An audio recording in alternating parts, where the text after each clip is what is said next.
right.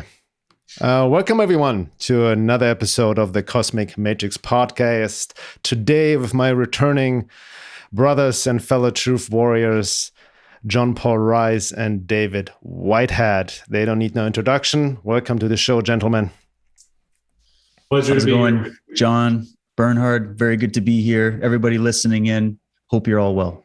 Excellent. So we're in tense times, so we have a lot to cover and things are changing by the minute, so to speak. But, where I want to start off, maybe share with you guys what's going on for you in your personal life and what's happening, in your area and also in your research, what you're really mostly involved in right now. Maybe David, want to start off? Sure. Personal life, we're just trying to get through some crazy times with our business. We're just talking offline about how PayPal has canceled Unslaved. Unslaved is the premium podcast series that I do with my colleague Michael Totalitarian over at unslaved.com. And we had been doing business with PayPal as much as we didn't want to, but we just didn't see any other viable alternatives. We've been doing business with them for about 5-6 years, no issues whatsoever. And then the minute they came to check in on something we'd requested about some technical thing, they must have audited our site, and we got an email saying, we can no longer do business with you. So they just shut us right off. And that just threw us for a loop. So we've been working really hard on that. Good solutions in place. I think this is going to be a blessing in disguise. And that's how I'm starting to look at just everything right now is we're up against a lot of opposition. I can feel it even just on a personal level. I'm sure you guys feel it too. It's a roller coaster. One day I get up and I'm motivated and I've got, it's positive. We're going to win this. It's, and then the next day I'm like, oh my God, this whole thing's melting down.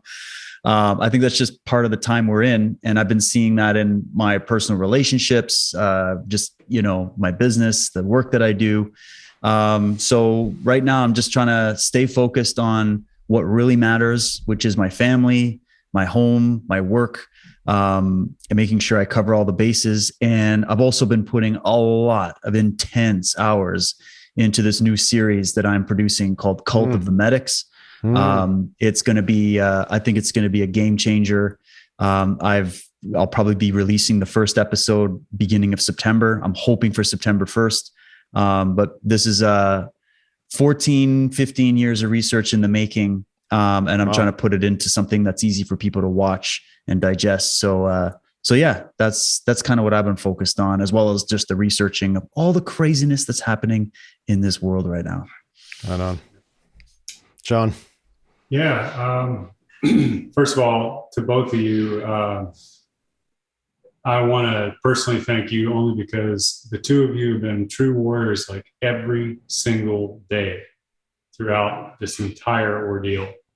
And that takes an enormous amount of stamina, emotional intelligence, concentration.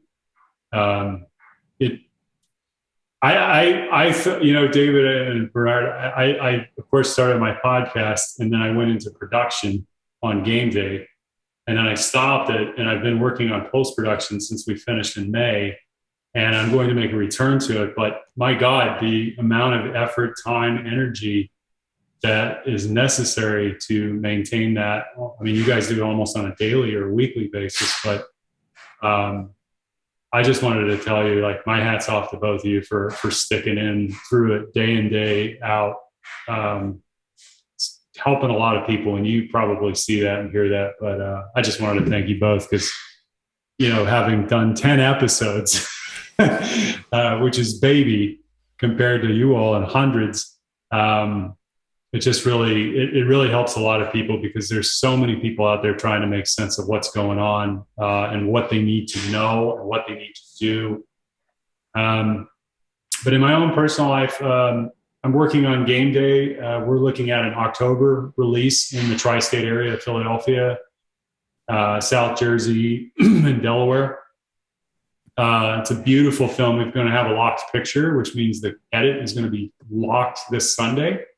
And then when we go into composing, music, sound design, dialogue cleanup, all that, and then the color correction, so you get that really beautiful look that you're accustomed to seeing when you turn on, a movie.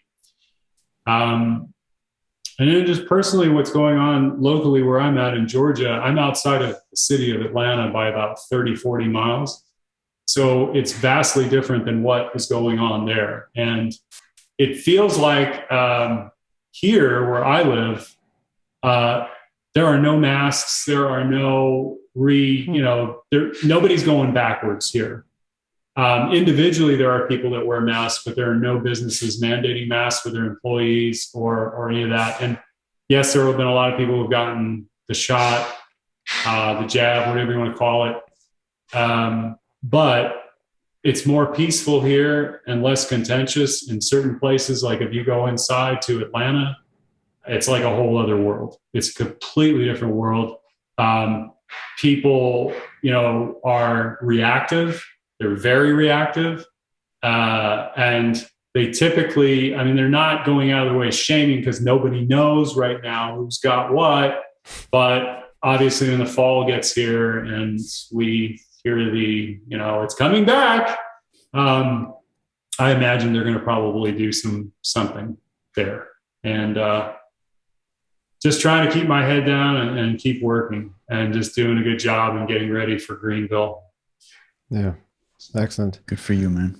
Thank you. And also, let's a note for the audience. We'll also link where people can reach you and also support your work. We just talked about this. Nowadays, there's ways you can support David, and also link to John's film and whatnot, because we need to. There's a silver lining in what's happening right now. The necessity to decentralize, the necessity to connect and support each other, right? Because we know the obvious.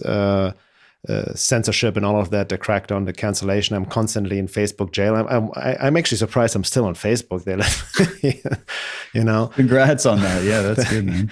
But I guess Telegram is a great way to share information. But it must goes beyond it. We have to have these communities of where we can just really connect and also share information on a deeper level. So I'm great to hear about your project, David, about the cult of the medics, because that's very important. I'd rather want to get into this topic into the second hour where we can talk more freely. Right. That's for the membership section, because, unfortunately we have to watch out what we talk about in terms of getting canceled and whatnot. But what I want to dive into right now, because things are obviously heating up on multiple levels, and what people could not believe would be possible last year is now obviously being promoted, and that's mandatory vaccinations, the passport. We see the protests all over the world in Europe. That's great to see. But I feel also more needs to be done than just protesting, because we know these psychopaths in power, they couldn't care less. They're not like, there are people there are concerned about it, we should change our policies, right? So there needs to be a different pushback, so to speak. And it's very disturbing. Laura, my wife, just forwarded me also an article here from the New York Times today, titled "More Than Nudges Are Needed to End the Pandemic. Persuading vaccine holdouts to get shots will require increasingly forceful interventions." Boom. Wow. That's from a headline of the New York Times today. And then there was another one I saw I just want to share this as well here. Where do I have it? Here we go, from the UK as well, title from the Times. We need Big Brother to beat this virus. Don't let the civil liberties lobby blind us to the fact that greater state surveillance, including IT cards, is required. So it couldn't be more in your face. And the most disturbing part I see, when I look at the comments on some of these articles, right, how many people support it, right? That's been my thing. There's on one thing, the elite, the 1%, the psychopaths in power. But the dangerous part is now the people infected by this vertigo, by this pathological worldview. They've taken on beliefs that are not even their own, and they're starting to push it and police others. That's Nazi Germany all over again. So we're dealing not just with the people out there, but with people, in our close proximity, so to speak. So a lot of people I see freaking out, people losing their jobs, right? They're being told you get vaccinated or you need to quit the job and whatnot.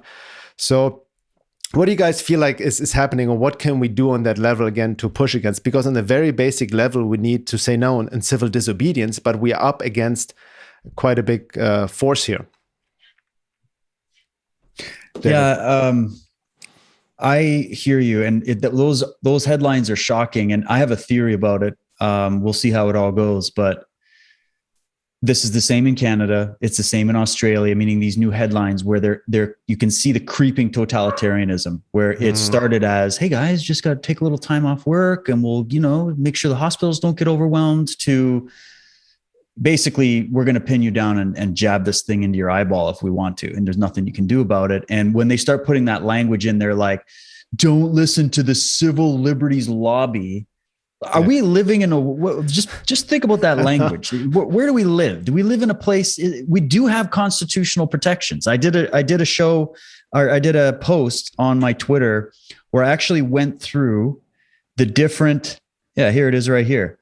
The forced injections of human beings with an experimental chemical cocktail violates these laws: the Nuremberg Code, the Geneva Convention, the UN Charter, the International Criminal Court laws, the US Constitution, the Declaration of Geneva, the Canadian Charter of Rights, basic logic and reason, right? And human decency.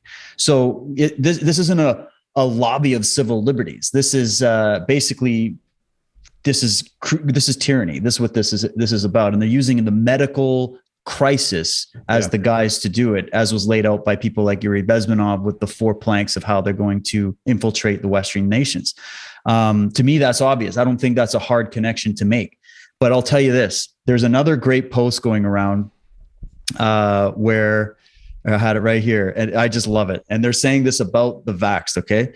So the reason why so many vax people are pushy and adamant about you getting it too is because deep down they fear they've made a mistake and don't want to be alone with their choice.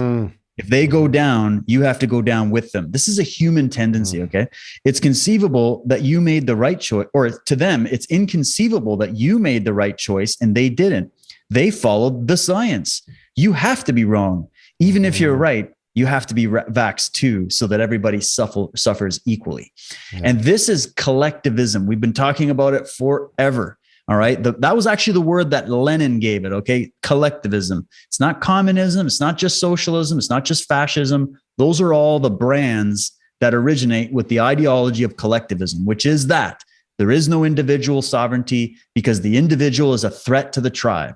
And so it's all about being a sacrificial animal on the altar of the collective, rather than being free, empowered, sovereign individuals that then work together as a collective, right? Like that's a totally different definition, but they need to switch this. If they're going to install this great reset, UN agenda, whatever the hell, they have to eliminate in people's minds the justification for even having this thing called an individual, and therefore eliminating individual rights and freedoms that would have to go along with that.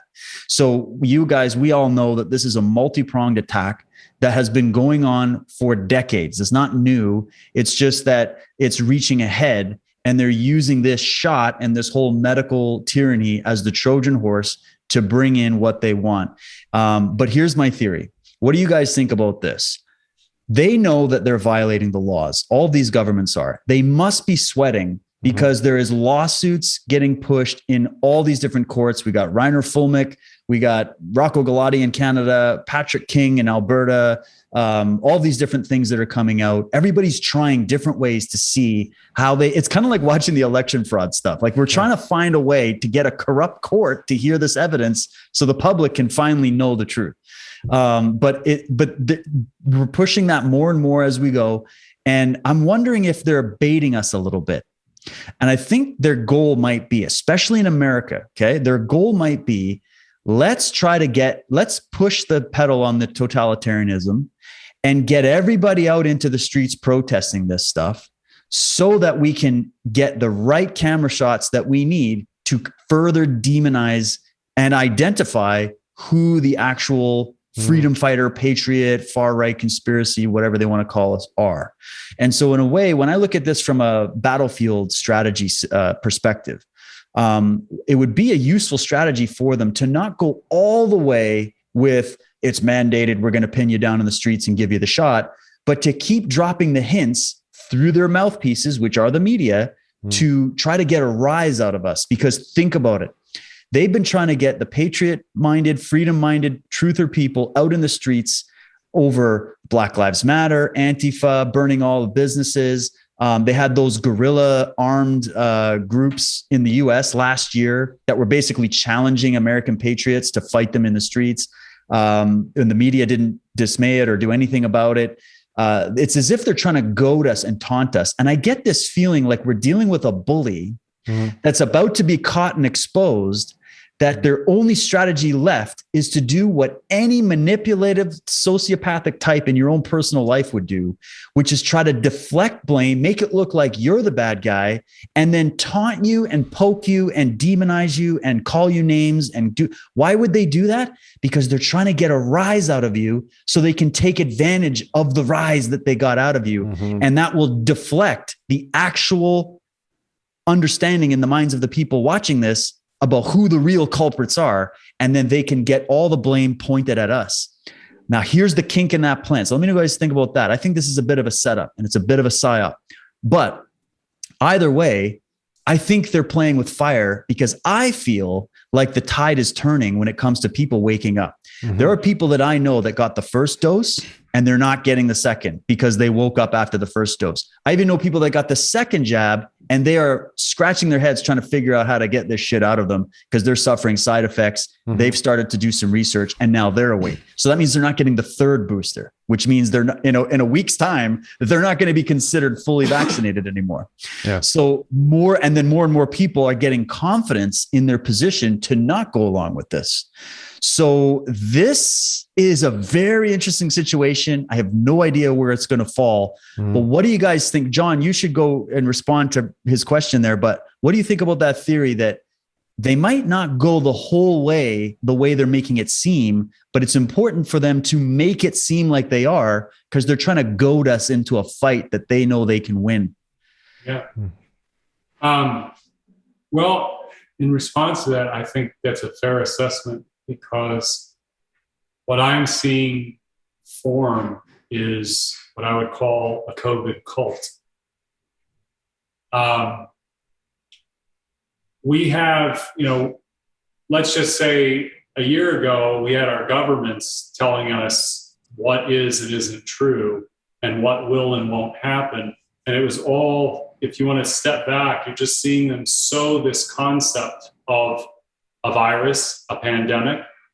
And let me just say this, no matter where this ends, COVID-19 will be with us after this is over, because it's going to be lived and believed in the hearts and minds of the people that believe it and who have been programmed.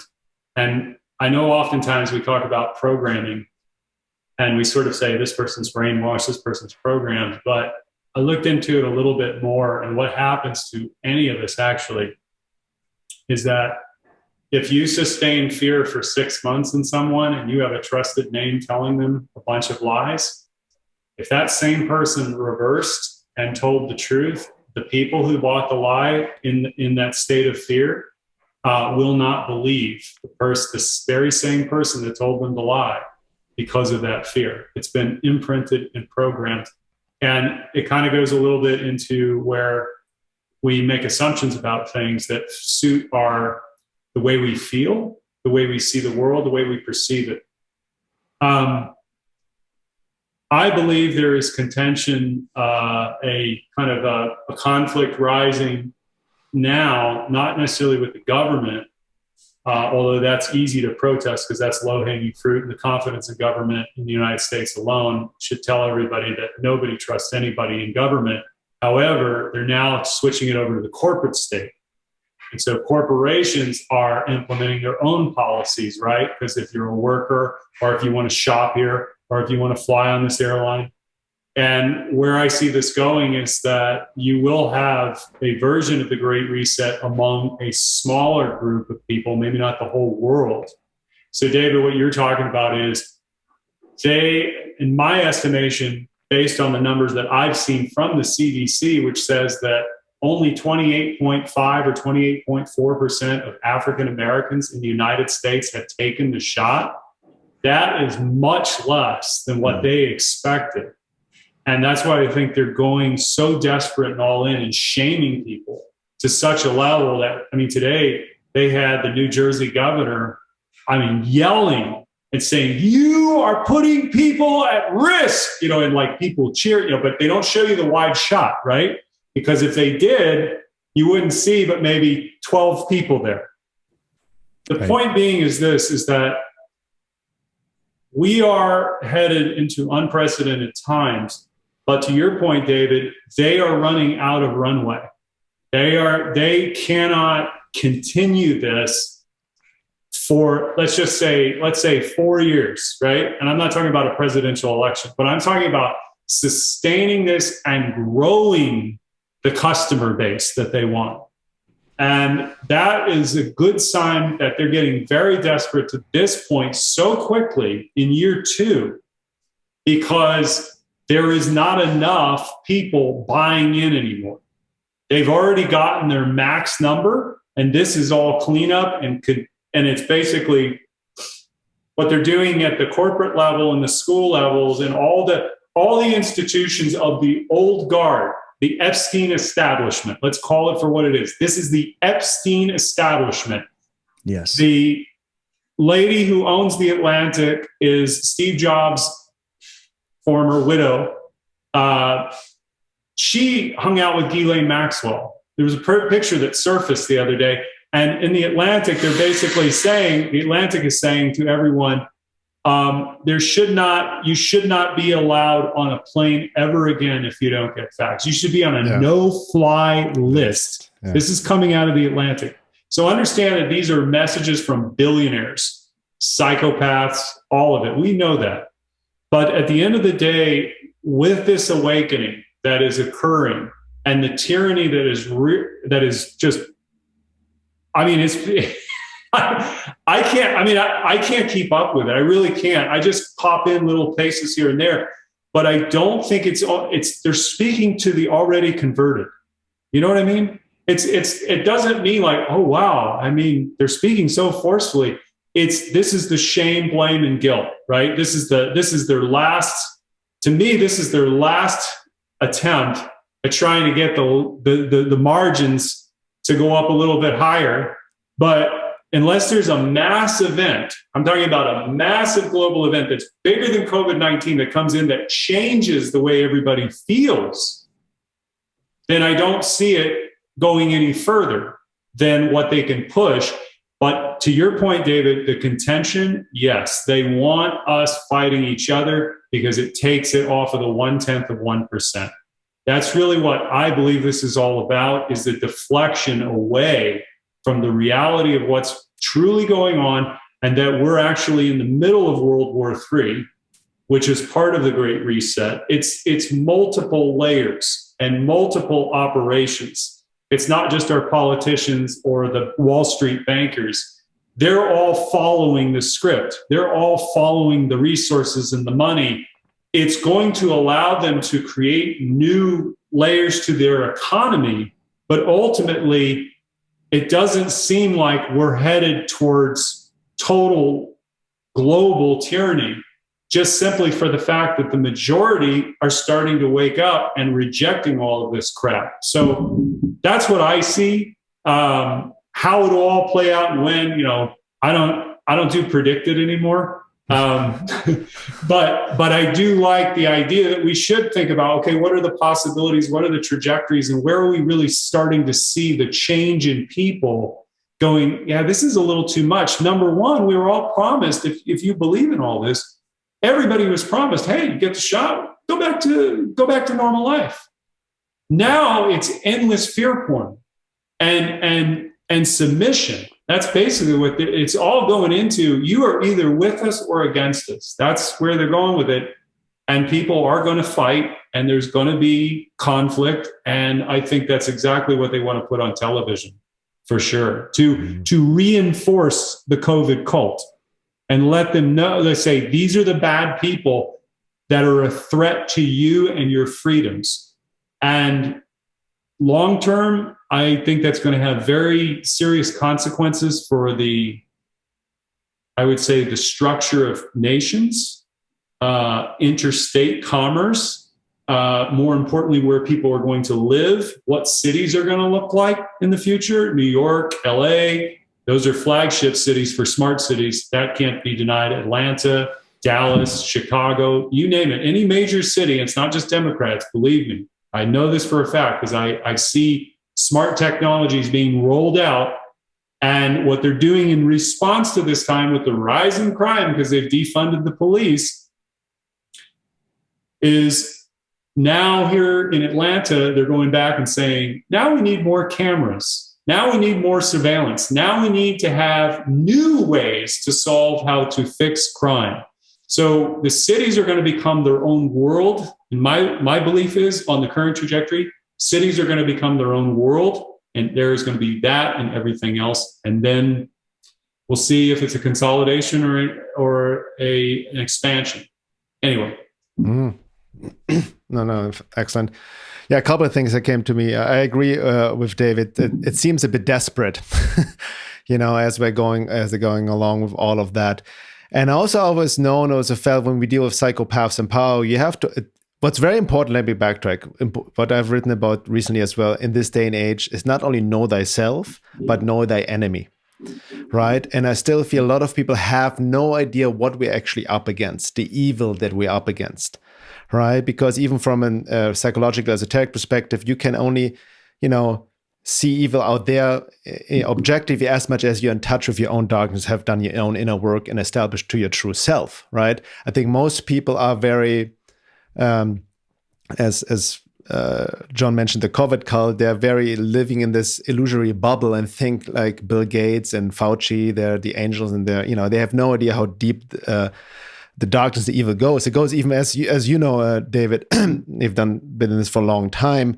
The agenda goes way beyond just the shot and the COVID, and there's much darkness behind it all. I mean, we mentioned Epstein, and that's even just the tip of the iceberg. So we're dealing with evil that's unimaginable for most people.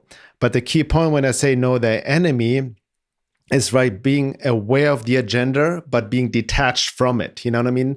Knowing the trajectory where they want to go, their aim, doesn't mean that they're going to fulfill it, because there's opposition as well. So you don't want to get into the doom and gloom, which I feel a lot of people easily fall into in the paralyzed state, or like, oh my God, the world is going to end and all of this, they're going to do this and that. And that's when we're easily manipulated, by the way, right? When we fall into this paranoia fear state. So we need to have this grounded warrior attitude, be detached and be control over body, emotions, and thoughts. I mean, that's where the inner work comes in. But the Achilles heel of these psychopathic forces of psychopaths, if you understand psychopathology, is that they're caught in complete wishful thinking, meaning they only see what they want to see. They don't even know when they are defeated, right? Is in a sense like a rabies-struck dog, that's in the corner. It will always fight until it dies, even if it has no way out, so to speak. So I think that's what we might be seeing as well, that if become so desperate and then become, sloppy as well at the same time. And inadvertently wake more people up. That's the whole paradox. I talked about this with Paul Levy and his work on Wetiko and understanding evil. That's the whole paradox that evil is like trying to take over humanity, right? It's a disease, but it's a cure at the same time because it triggers a bigger awakening, right? So we have to hold these opposites within ourselves. But it's also very hard to assess because, as you guys were speaking, it's, with all the censorship nowadays, we all have our subjective views, right? If you we get our information through the internet, social media, and all this craziness, and then we have our reality when we go outside and everything is fine in nature and the birds are singing and, so what's really going on? And I feel definitely there's a lot of suppression in light of what is really happening in terms of people waking up, especially even doctors and people speaking out about the truth and whatnot. They're being censored, so we're not seeing the whole picture, right? But what I've seen going back to this divide and conquer, definitely that's the Matrix agenda as well, to pit humans against each other, right? But I also strongly feel and see there's a natural splitting happening. And I've talked about this before because we are at different levels of awareness, being, soul embodiment, soul lessons. Not everybody is the same, right? And that's been prophesied by various esoteric traditions, this splitting, and I'm not going to go into the new age, because part of it's going to ascend into 5D and all this nonsense, right? But there's a natural splitting happening as well in light of the evolution of consciousness. So it's not just artificial divide and conquer, right? And there's, what I've also come to realize with this polarization, let's not get into polarization, whatnot, but looking deeper, and my wife Laura, she's helped me a lot of that in light of evolutionary astrology, or in light of the evolution of consciousness, that polarization is actually also necessary to create friction, to ignite the alchemical fire, to evolve, to transmute lead into gold, right, so to speak. So polarization has its purpose too. Again, it gets very paradoxical, right? There's the artificial polarization where we just fight each other. But I mean polarization in the sense that it's now necessary to make a stand and a choice and speak out, right? And be on the right side of history. I see many people that still fall into, let's on one end, the spiritual bypass of the non-duality philosophy. It says, two sides of the same coin. I'm not going to take any sides and all of that, which can only result in spiritual bypassing. Or on the other hand, as well, like I see this a lot, especially Laura and I, you guys know, we have do a lot of courses with people working one-on-one. A lot of people are just now, over the past 2 years, starting to wake up. So what that means, waking up in light of the evolution of consciousness, they're coming out of the consensus state, out of the crowd, of the masses, and start to individuate. And we are, you've been on an individuation journey for a long time already, probably incarnated in this way already. So it's kind of second nature to you. But for a lot of people, this is a new state of being. So a lot of people are still attached to the way other people see them, their friends, their family, the opinions of the consensus state, right? So they choose attachment over authenticity. And I think now it's a possibility, even from a Jungian perspective, to truly individuate, to hold your own, to have your own opinion, because the consensus state, all this COVID cult, none of their beliefs and thoughts are their own whatsoever. They have no original thought. They just have taken it on, and then tried to infect others with them. None of this, it's just complete mind control brainwashing. None of them, they're just unquestionable. They're authoritarian followers, period, right? So what's happening now, people need to individuate. And as John mentioned as well, what's happening now is not going to be over next Tuesday, even if the truth comes out, because we're dealing with a trauma that's going to ripple effect generations from now, and there will be also, what John rightly said, and I see this already happening, complete denial. Even if people wake up, even like what you shared before, David, about this unconscious guilt people have of having taken the jab. And then we know the issue of cognitive dissonance, unconscious defense mechanism, because the disillusionment would be way too huge, too big, would be literally could kill some people. That's, that completely a disillusionment of their worldview, right? Of who am I? What's going on? I've been lied to. Like, to that extent, a lot of people are not able to handle it. So a lot of people will need support in that. So it's all this soup of this intermixed, soup, so to speak, of people awakening, but it brings up their own stuff as well at the same time. So, like I'm at the point now, and I can be polarizing with my views, but sometimes on purpose, right? To see where people stand. But, it is so important, I feel right now, as I mentioned before, protesting is not enough. We need to make a stand. We need to say no and engage in civil disobedience to really not go along. And that can be hard for people who depend their livelihood, their work and their job. But I see a silver lining there as well. You know what I mean? Make your own, become your own boss, get out of your comfort zone. Don't take in these free handouts from the government. These are like carrots, right? To keep you entrapped and all of that. But it takes a couple of things most people are not used to: taking full self-responsibility for your life and stepping out of your comfort zone, right? And really engaging in this individuation process consciously.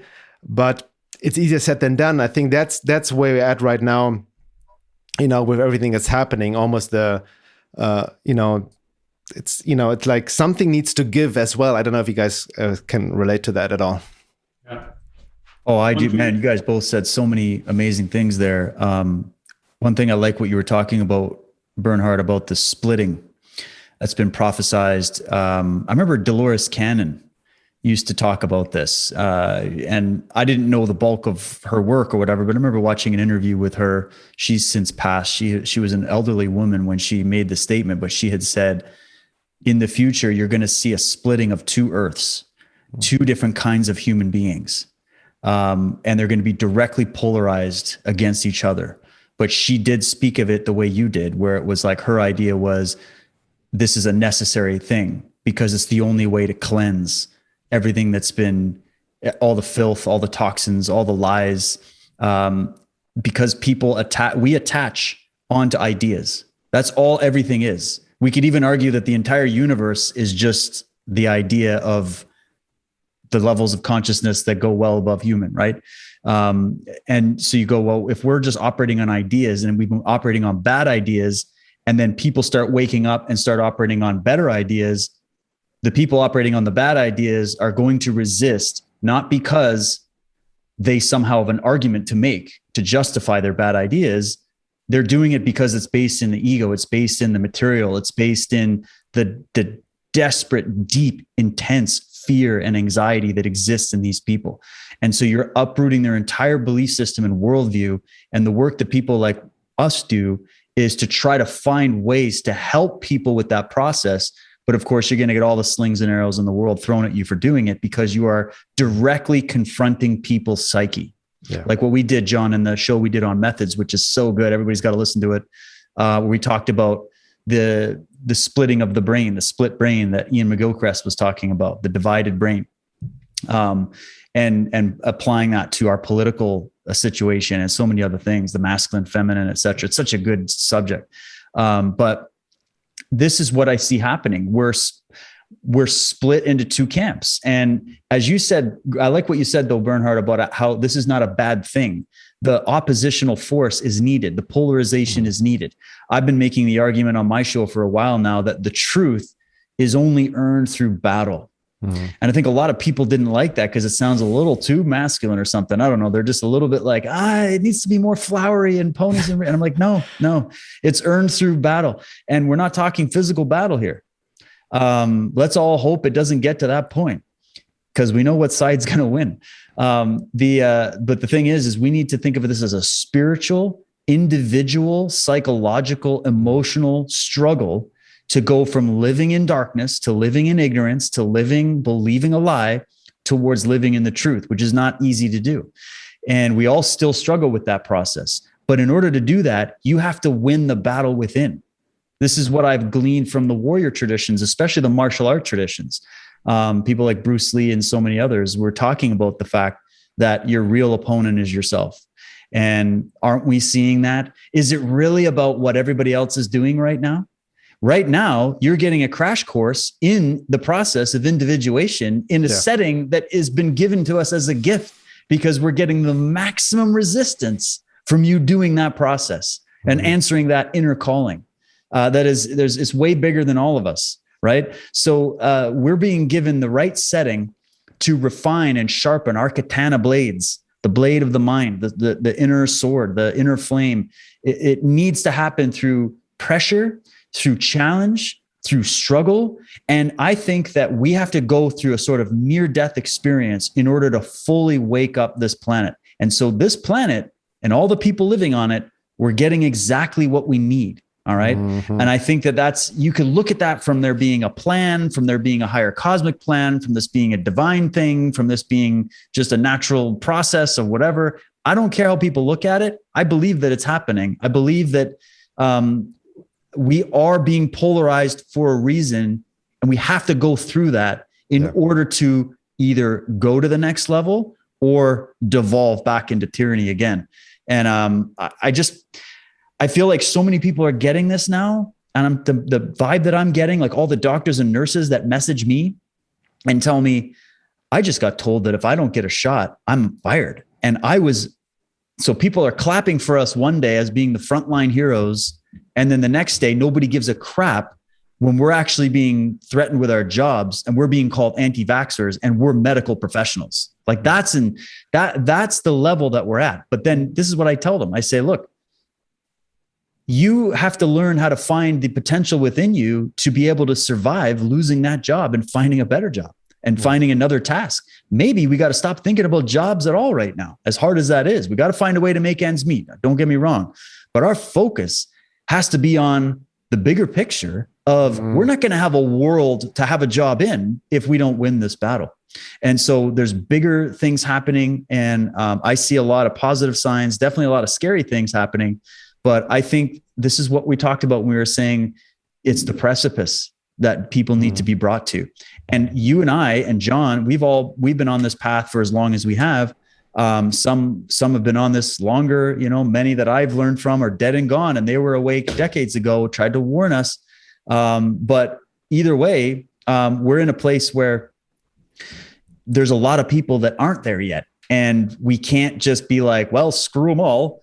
There has to be the allowance for people to have that ability to wake up. And if it takes them getting slammed up against the wall, if it takes them losing their jobs, if it takes them having an injury from this shot or losing a loved one to it, that's what it's going to take, because the truth can't be suppressed forever. It can't be suppressed forever. It has to come through eventually, and is usually a hard trip. Yeah. I just wanted to put two resources out there for people who are being threatened with their job, or even your children at school with masks and vaccinations. Corey's Digs, Corey Lynn, if you know her, she has put out with, I believe it was with Catherine Austin Fitz. I think she's working with her. They've put out 2 forms that you can go to her website, Corey's Digs, and get the form for your student or get the form for your job. And then there's also a religious exemption that's going out there. I know that it's being passed around. It's sourced on Gab, and it's been shared by really graceful Dr. Carrie Madej. She's an excellent resource. Those forms you can use, and if you need to take it even further, I know that there's legal support out there for some of these lawyers who have studied the law, and if they need to go further, I just want to give people some not hope, but just options. It's what you can do to fight back. But to your point, David, I think this is a time that you're seeing as a self-reliance that has to grow in you. We're in a time where in the last, just 10 years alone, the digitization, the online, not just online social media, although that's exploded, the digitization of our entire 3D world is dissolving. It's taking it in everywhere that it can. And, you mentioned about the PayPal and all the big tech. It's bigger than that. It's a consciousness shift into that techno world where everything is automated. It's fueled by AI. We could talk about that forever. But this is what I'm also seeing, and this is really inspiring, is that people are saying, you know what, I've got kids, I've got friends, neighbors, family. We're going to start talking. We're going to start coming together. We're going to start creating our own communities. And we're going to get people who used to teach at the schools. They're going to start their own schools. They're going to start their own groups each week. They're not just like activism. This is about, like, real activism to me is not marching, protesting, holding signs, and everybody giving high fives and feeling good and getting the honks and the horn. But it's actually, okay, what do you do tomorrow? And Bernhard, you and I and David too, we saw that clip of that one guy over in the UK who mentioned, just to summarize it, he basically said, listen, I'm wondering what we're doing here.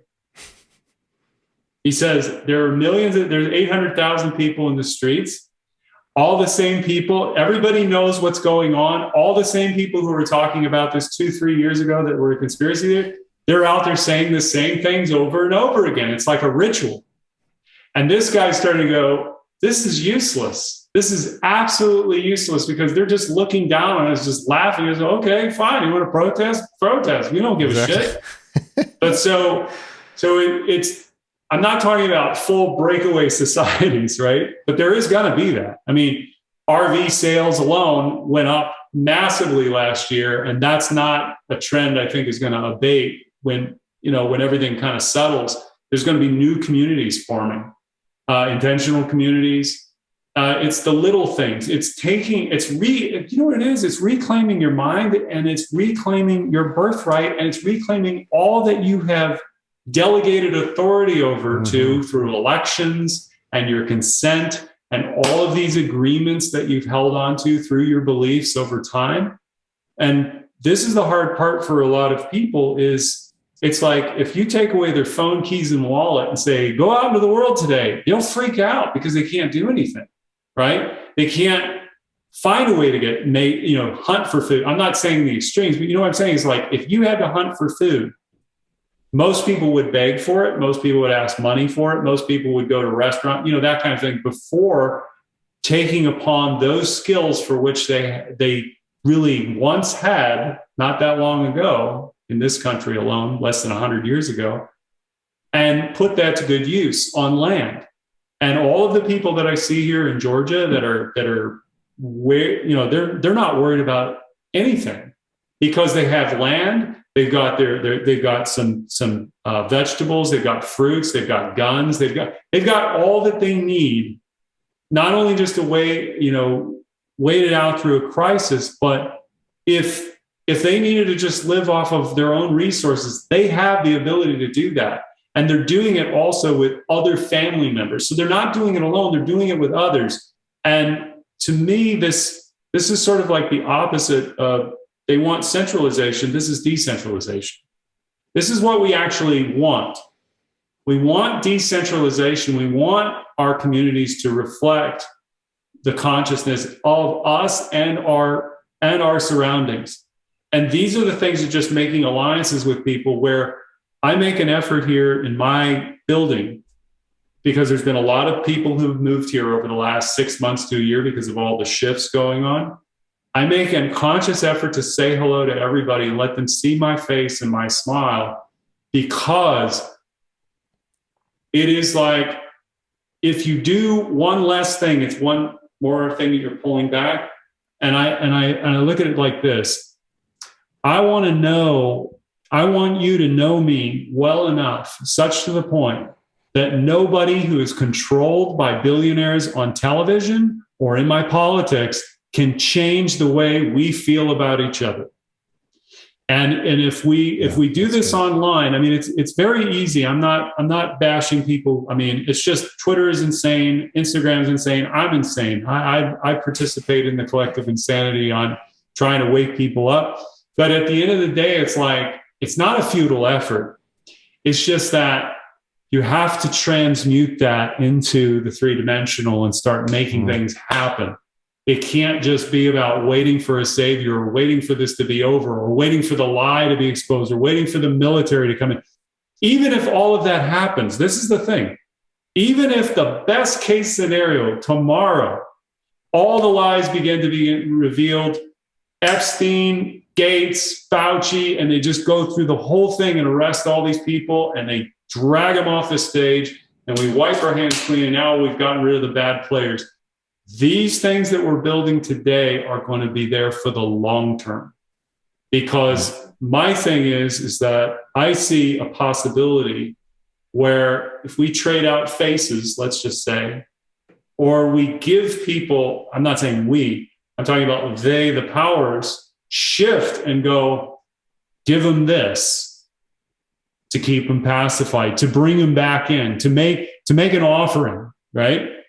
In a sophisticated way. There's going to be a lot of people that will just walk right into that because of where they are right now, being worse and having been lowered down and suppressed and scared. If they offer something, anything that's bright and shiny, I know there will be plenty of people that will walk right into that. And so what you and I and David and all of us have been talking about for so very long is this individualism. It's a responsibility. That's really what it comes down to, is individual responsibility for yourself, your family, your loved ones. If you love humanity, this is, to me, do the opposite of what the left does. They say they love humanity, but they hate human beings. So what we need to do is go, we love human beings.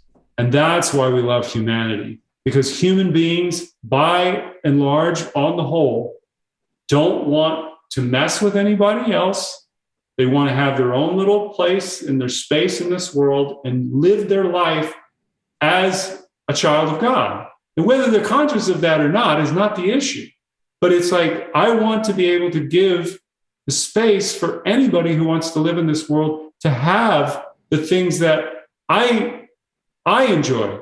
Like, I'm not talking about collectivism in that sense. I'm saying, I want you to live to your fullest potential. I want you to be able and give them the skills and the tools, but show them.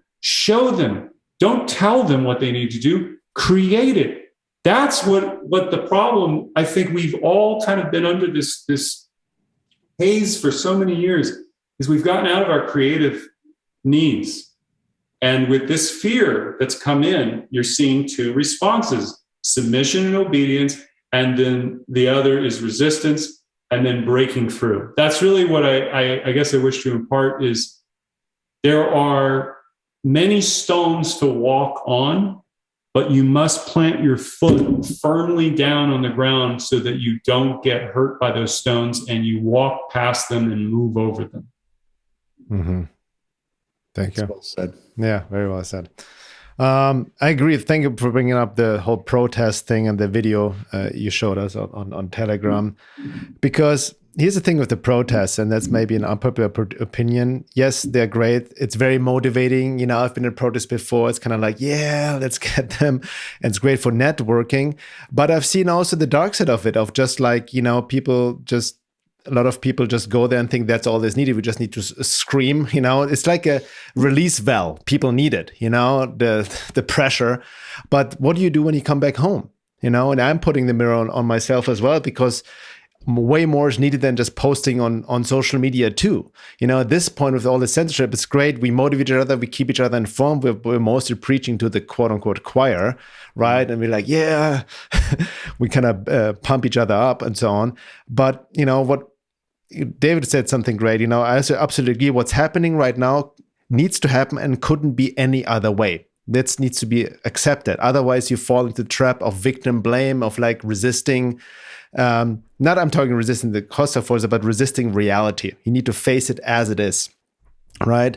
And there's a silver lining. There's an opportunity.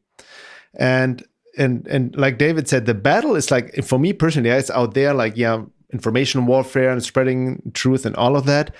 But the battle for me is every day when I get up in the morning with myself, how I react, because I'm still like with my wife, you know, we're still in our own process, you know, sometimes things get us down, I get triggered and whatnot.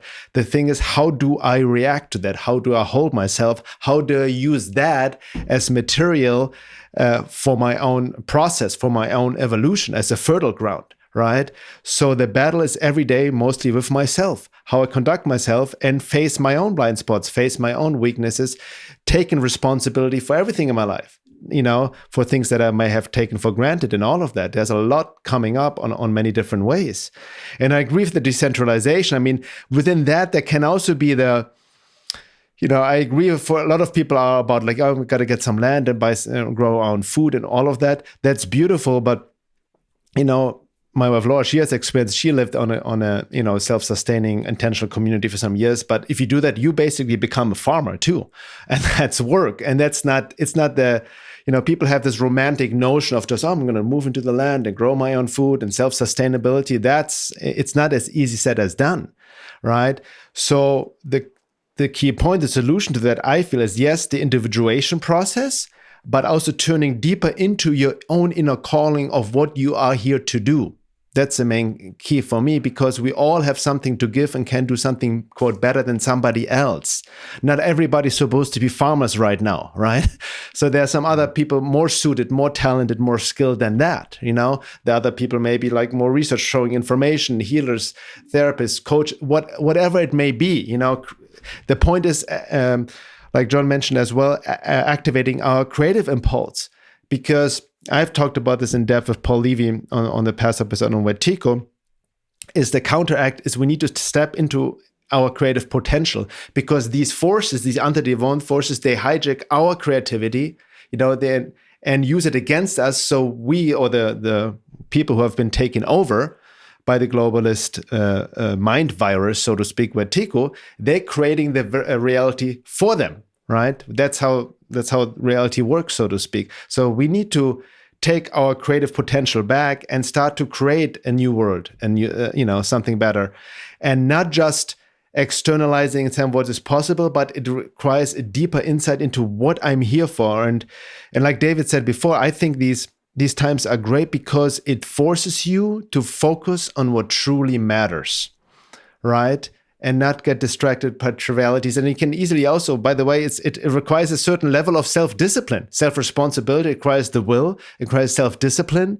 I read this article by Mark Hansen. I don't know if you guys heard of him a couple of years ago, about the real economy is your attention. Everybody wants your attention, attention economy, especially on social media and whatnot. And I see so many people complaining on social media all the time, and they seem to be on Facebook 24/7. So why are you on social media? I mean, that often, kind of take a internet detox sometimes, focus on your life, focus on creating something, not just consuming. We have been tricked into becoming consumers. We need to create more, right? It needs to be in alignment with who we truly are. Because what I've noticed, I've worked with Laura and I, myself as well, I've worked with thousands of people over the years. And besides also all the conspiracy stuff, what's happening globally,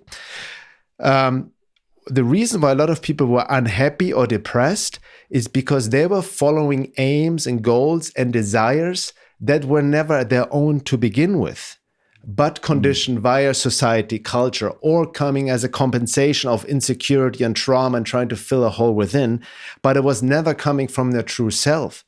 So, people always say, manifest your desires and create your own reality, but where are your desires truly coming from? I think this is an opportunity right now to really question everything, not only in the world, but your own assumption, your beliefs, your desires. Where is it coming from? What do you truly believe? What do you truly stand for? What do you really want? Right? And like David mentioned before, this is also about getting out of our tunnel vision right now of our own, we have our own egoistical stuff, right? Of our own narcissistic desires. I want just this and that. And nothing against desires, nothing about happiness, nothing against abundance, all of that. But we need to stand up for something bigger. We need to look at the bigger picture, right? For the generations ahead of us, and not just fall into the trap of our not mistaking individuation with just selfishness, so to speak, if you're just only concerned for yourself, but aligned with something higher. And I think, in my experience, the only way to do this is then through the inner work, to do this sometimes difficult work, right? Of working through the armor, through the shadow, through the trauma, the wounds, right? To like John would say, to access the inner child, the joy of the inner child, that creativity, and align with something that, you love doing, because all of us, I can see already, we've talked about this before, we all do something we love doing, we would be doing anyway, even without compensation, because we have to do it, because that's what we are, So it's again, with the jobs, with the vaccination and all of that, it's great. Fight for your job, like John mentioned, gave some good resources. Send me the links. I'm going to post it below as well. But also question, do you really even want to stay with the job? That may be an opportunity. It might be not comfortable, but I just, recently reposted this tweet of Dr. Melissa Sell, and she says, quit the job that's forcing the jabs. Start your own competing business. Innovate, adapt, evolve, create. There's an opportunity, right? And maybe not everybody's called to be an entrepreneur and whatnot, and everybody's a different situation. Some you need to fight for it. But, taking self-responsibility in a individuation process, it requires work and effort. It doesn't come by itself. And the lie we've been caught into, or we've been conditioned through the socialist left and all of that, is the carrot, the dangling carrot of the universal income, of free stuff, of mommy, government just doing things for you. And that's what's creating traps of agreements, right? To make people more and more dependent on government, on handouts, and all of that. So we need to counteract that and also say no, and step up to the plate, take a responsibility, and use it again to tap into our creative potential and see and look deep within. What can I provide? What I can do for humanity? Not getting into the martyr savior, that it has to be something. It doesn't have to be something huge and big. It doesn't have to be even public, right? Public face, but something that's more in line with your authentic self, right? Where you really have a desire, an aim and goal that's aligned with your inner truth. There's something, that really gives you deep joy and fulfillment beyond even compensation. And obviously, compensation is part of it. That's also, we need to create abundance in our lives. That's a whole other story. If everything is happening in the world, the economy is crashing down, the financial system, the inflation, right? Then you have crypto and all this world, which is a great part of it as well, but they have their own issues within that. Everything is happening at the same time, right? But, finding that inner calling is so important right now, and then stepping up to the plate. And also I want to end my little rant with that. When you truly answer the call, and I'm sure you have experience, and commit to it 100%, and as cliche as it sounds, and step into the unknown, the net will appear. There will be support. There's guidance, right? That's where deeper faith and trust comes in, because there's a divine force. There are assisting forces. And I've seen this many times in my life, I'm sure you can relate to it. When you start a new creative process or endeavor, it's scary at times, you know what I mean? There are back sets and all of it, but eventually it starts to happen. It takes life on its own. There's support, and, you're off to the journey. So that's my little take. Yeah, no, great points there. I was just going to say that about all this stuff, what do we do? Everybody asks the same question. Is it protesting? Is it posting? Is it making videos? Is it, and I think that this has to be a question that each of us answer for ourselves. I already know what I'm doing. And that's what I can do. And that's what I think people worry, that they're not doing the right thing because they don't have the skills to do what they think is the right thing. And so they feel like they're not helping or whatever. It's not true. You'd be surprised how little tiny ripples can make big effects, even just in the people around you. I think even energetically, there's something to be said for just where you're at on an energetic level. If you're walking around holding that stress and that fear and that worry, constantly doubting yourself and second guessing yourself, you have no idea how that leaks out into the world around you, and your kids pick up on it. We're much more perceptive than just our five senses that we usually operate with. So, ease up on beating yourself up if you feel like you're out there not knowing what you're supposed to do right now. Yeah. If you don't know what you're supposed to be doing, then that's your mission, is to find out what you're supposed to be doing. And it can't be something where you're just memorizing and repeating some prescription someone gave you. That's how we got here. It has to be something where you're actually connecting to that authentic part of you that Bernhard was pointing out. I want to share a little tweet that came from Lilith of Assyria. And this is just interesting, and I'm going to expand on it. She says, "My Russian friends told me it was a very strict compliance about vax passports in Moscow. Nobody would be allowed to come into the restaurant without a vax. That lasted about 3 weeks. Why? Because no one went to the restaurants anymore." And I want people to think about this. Okay. So in Canada, and I know this isn't fully reliable numbers, but I've been tracking on YouTube and on social media with all the metrics that I have access to, the level of response to mainstream media articles, to the polls that they keep sending out. Every mainstream media company in Canada, and I've seen them from otherwhere as well, but just from Canadian perspective, every single mainstream media company in Canada every week is posting polls to find out if people want the vaccine passport. And I find that interesting that they keep doing polls. And every time I see the post immediately get released, there's already like 70% of the people that took the poll that are for it, right? I don't know if they're rigging the numbers or if it's just they get all the low-hanging fruit first or whatever. But if you give those polls a couple hours, people like me and so many other people start sharing it around. They go, okay, flip this.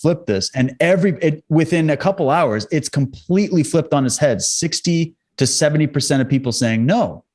And I've seen this happen multiple times. And then when you go on their YouTube channels like CBC News, CTV, you see the thumbs down ratio to the thumbs up ratio on literally every single report is 80 to 90% thumbs down, and people screaming all caps in the comment threads to the point where they have to turn the comment threads off.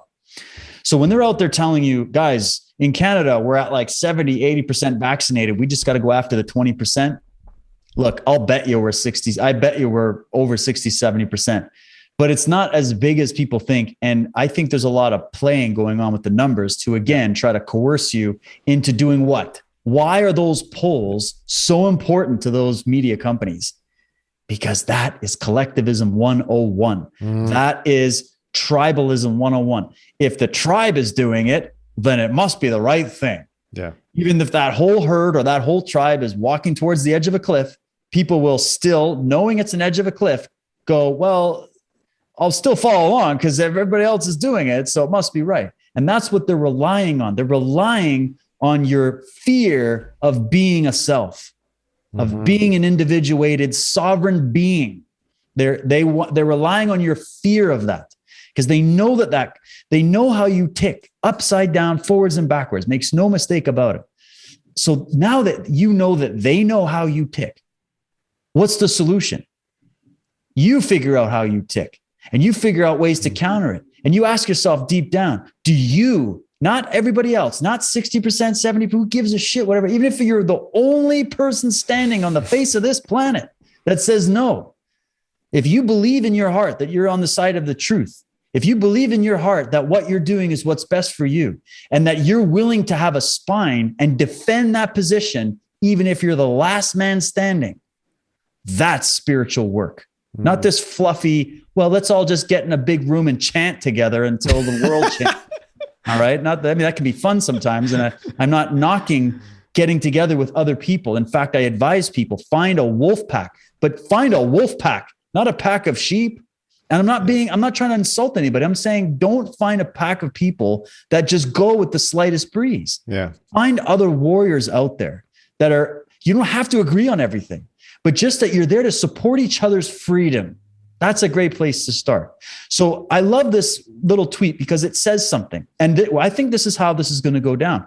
We're going to have I bet you we're in for a shitstorm. Okay. I feel it. Everybody feels it. I've been doing impressions with my wife. I feel like I come from the medieval period and I've been like, the air is foul. There's something on the air that's just lurking from the north. There's something in the wind, what I mean? There's something crazy about to happen. I think we all feel it. I feel it. Yes. We feel it. I'm sure, John, we all feel it. But here's the thing.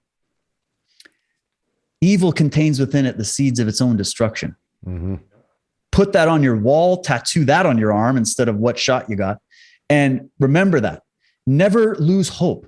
And it's something my colleague Michael always says that just gives me goosebumps every time. He's like, only the powerful have powerful enemies.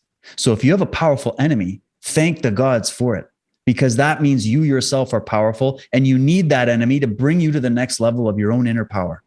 Mm-hmm. And not power that you're going to wield over anybody else, but power that you will wield like a light, like a sword of light in your life to protect and defend your right to be a sovereign human being, so long as you don't break those natural laws, right? So if we think like that, I think we can change the tide. And I think this story from this girl from Russia, and I've heard so many other stories of this, and I could regale you with accounts of this in history of where a small group of people changed the whole tide. Never underestimate the power we have. And in fact, when the truth comes out, and you'll know this in your own life, you could be telling yourself lies every day to the point where it gets like concrete in your head. And then one little glimmer of truth smacks you upside the head, or you face a consequence of something that you couldn't see because you were living a lie. And all of a sudden, what do people tell you? I saw the light. I changed. Oh my God, I had this crazy experience and I had to leave that behind. And now I'm on this whole new path. And it's amazing how quickly we can restart. Mm-hmm. Think also of people that have suffered from cancer and diseases. And so long as they don't go down the chemotherapy, let's go to the cult of the medics route, and they actually heal their body, they could be plagued with a disease for years and decades. And the minute they make some tweaks and they allow the body the ability to heal itself, it heals quicker than the disease took to set in. Mm-hmm. And I feel like that's where we're at. So what you're saying, both of you have been talking about, we've all been talking about this peaceful non-compliance. And that there's so much power to that. So here's my question to people. If we're really in a big, massive, deadly, world-ending pandemic, why are they laying off doctors and nurses? Wouldn't you want all hands on deck? I had someone on my Telegram chat. She's a nurse. She works in the ER. I've spoken to her before on some of the lives, and she made a comment. And she said, I work in the ER. Do you know that these hospitals aren't overwhelmed at all? But do you know how they get away with saying that? It's because there's actually a staffing issue where they are highly underfunded and understaffed, even during the pandemic. And so a lot of these doctors and nurses aren't even working. So if you've got 3 nurses working a floor on this hospital, you have to close down. They have like guidelines. You have to close down half the rooms because they don't have enough nurses to service any patients. So if you actually look at the real stats of doctor-nurse ratio to each hospital that the media puts up in your face as being overwhelmed, you'll find that it's smoke and mirrors. This is from her. She's right there. And she's like, this is smoke and mirrors. It's a staffing issue. That was before they started telling all these doctors and nurses, we're going to mandate this jab. And you know what's interesting? The biggest resistance that is happening with this jab, it's not coming from your local friends and neighbors, that's for sure. It's coming from healthcare workers. What does that tell you? So if they were already short-staffed, justifying the bullshit argument that, well, the hospitals and the ICUs are overwhelmed, so we got to lock down and social distance and get shots. That was already a problem before they introduced the mandates for public health officials. And now they are saying, what are you going to do when we don't show up to work either? Yeah. And so here's the thing, but that doesn't mean that those doctors and nurses cease to exist. They just cease to exist in that system. What do you think is going to happen? They're going to start building public or private clinics. They're going to start finding a way to continue doing their work. And I would advise them to think as entrepreneurs right now. In fact, the spirit of the entrepreneur could heal all of this. Because what is the spirit of the entrepreneur anyways? It's the spirit of the pioneer. That's all it is. That was what America was built on. That was what the West was built by pioneers, not some evil colonist racists. There was definitely those. They all happened to be out in the crown and gown circles, and they weren't on your local level. The local, average, everyday blue collar people were the pioneers that built industry, built businesses, built farms. They're the ones that run the factories, push all the buttons. It's like in Fight Club, when he takes that greasy bastard in the bathroom and puts him on the floor with a knife to his nuts. And he's like, we're the ones that connect your calls. We're the ones that deliver your mail. We're the ones that make sure there's milk in your stores. Don't fuck with us. They're fucking with the wrong people. And just wait, this is going to turn, because every second of every day that goes by, more people are getting injured from this shot. More people are starting to ask questions. More people are seeing the absolute cascade of contradictions, lies, and bullshit from the media. And the same thing from their filthy politicians. And they're seeing it. And it's just going to get uglier and uglier, because this big jungle cat that we're fighting up against, it's a wounded tiger in a corner. And yeah, that's dangerous. But at the same time, there's not enough fingers to plug all the holes of all the things that are coming out right now. And I think it's just going to keep increasing, especially with people like us out there. And look what we did. Final bit of my rant. Look what we did as independent content creators, because that's my job. I'm a communicator. That's my role. I'm a communicator. I was a martial art coach before this. I have that gift. That's what my gift is. I ran with it. This is what I do. Okay. You guys do the same in your different fields. We got banned, censored, deplatformed, demonetized. I've had to work penniless for a long time, right? And then I find little glimmers of hope, and this is what I do, right? But did we shut down? Did we walk away? Did we just, give up? No, in fact, I'm more determined than ever. Mm-hmm. And I speak to people just like you gentlemen and other amazing warriors out there that have expertise in all these different fields, that are thinking of new ways to build better platforms that you can't censor, other ways to monetize your projects using cryptocurrency and other means. There's a whole alternative economy that is being built right now. And the more arrows they shoot at us, we just keep vanishing and appearing like smoke with a different solution. They will never get rid of us. I don't care if I'm standing on a box handing out flyers in the streets. That's what's going to happen. And that level of commitment, they can't contend with that, because they can never freak us out. So I'm basically trying to give people the good news. Mm-hmm. If you're out there listening to this, you're not alone. If you're getting your job threatened, your family's threatening you, all that kind of stuff, hold the line and stay the course. Because time is all we need right now. And I know you're going to think, oh, we don't have any time. Trust me. It's the only thing on our side. And it's a waiting game. And if you really think about it, If this shot is as bad as Luc Montagnier is saying and all those other people, and by the way, he was an award-winning Nobel laureate virologist that discovered the human autodeficiency virus, so he might know a few things. Him and many others are warning about the long-term effects of this shot. Think about what the elites just did. They just dumbed down and killed off their supporters, and they're only going to be left to contend with us, the lions and the wolves. So I think they just made the biggest mistake possible. And they might think in their little fantasy psychopathic minds that they have some kind of a recipe for success to deal with us. They have no idea what they're messing with, because it's not just us. We come with the sword of truth. We come with the energy of the whole freaking galaxy. So they've messed with the wrong people. It's not over. And I think we're going to win this in the end. Very well said, David. Sorry, I had to go off there. No, that was awesome. That's awesome. Yeah. But just on a quick note, afforded one rant. No, a couple of months ago, have you heard of the Conspirituality podcast? I don't know, like it's a big podcast. It's a couple That's actually a cool name. I've never heard of it. That's actually it's a cool name, but they're just basically they're just witch hunting on people like us who speak out against the agenda and whatnot. Oh, okay. Get after people in the wellness industry who are QAnons all of a sudden and blah blah blah. But a couple of months ago, a hit article was written about me, calling me white supremacist, QAnon, right wing, anti-woke, whatever, and including in my personally attacking my wife in it as well. Oh my god. And went viral in the leftist field and whatnot. But you know what? It motivated me even more. I'm like, okay, I will double down, and produce even more content.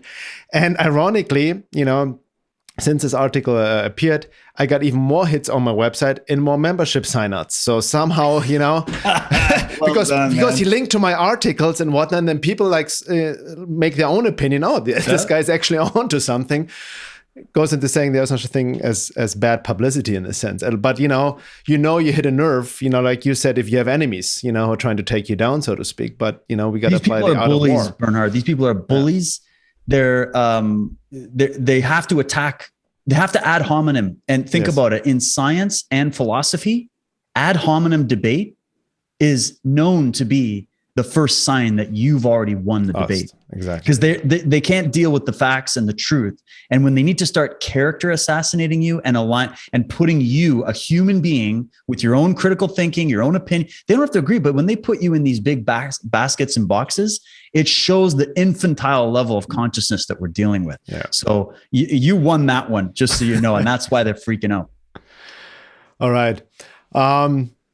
Let's take a break here and then go deeper into the second hour. I want to really talk about what you mentioned as well. The whole virus, like questioning, is there even a virus to begin with, and other things that could us maybe get more canceled. We would talk about in the first part, but some closing, I don't want to cut you off, John. Do you have any closing words about any response to what David just shared? No, I'm just happy to be connected with both of you, because right now, I deal with a lot of people who reach out to me online for different reasons, a lot of it relating to abuse, especially in childhood. And right now, there's a lot of people contemplating suicide. They are desperate. They feel that the world is falling apart for different reasons. Obviously, I don't know their history. What I want to share, this is for everyone who has somebody or knows somebody that's struggling emotionally, mentally, even if it's yourself. That technique called havening, I found out a little bit more about that. I had mentioned it before in my viral video last year, and I think I've talked to you guys about it. It's where you're doing this to elicit the delta brainwaves. Well, the science behind it shows that when you're in childhood, and you experience trauma on any level, or even adulthood, the cell's receptors go up on an alert, and they stay, this is in your brain, they stay on alert and they never retreat, because it's there to hold you and protect you.